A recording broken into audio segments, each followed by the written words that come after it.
L'incendio rappresenta uno dei maggiori pericoli per i boschi. Per prevenirlo o ridurne gli effetti, la Regione del Veneto si è dotata di un'organizzazione puntuale, pronta ad intervenire al primo segnale di allarme. Dall'anno 2000 la legge dello Stato affida alle regioni la competenza in materia di incendi boschivi. La Regione Veneto è organizzata con una struttura centrale di coordinamento che è la Direzione Regionale Protezione Civile e con gli uffici dei servizi forestali che sono dislocati nel territorio. Quando c'è una chiamata, la sala operativa regionale allerta il funzionario forestale reperibile che a sua volta esce per verificare la situazione che è stata appunto segnalata.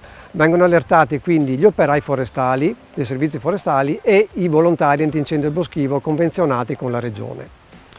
Una volta accertata la dimensione dell'incendio, quando un incendio è conclamato, il funzionario forestale assume il ruolo di direttore delle operazioni antincendio boschivo, più conosciuto con l'abbreviativo di DOS.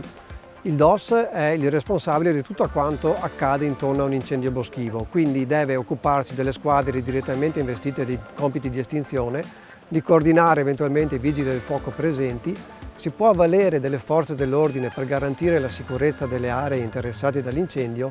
Infine deve occuparsi anche della sicurezza sanitaria, eventualmente in collaborazione con il 118. È importante conoscere poche regole per prevenire gli incendi, ma anche saper mettere in atto alcune manovre prima che il fuoco si propaghi al bosco. Il cittadino può fare molto per gli incendi boschivi.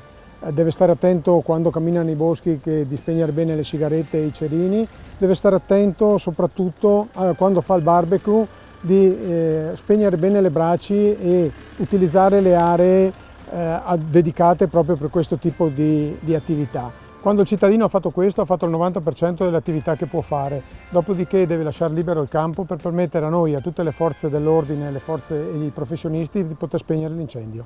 Regione Veneto, sicurezza sempre al primo posto.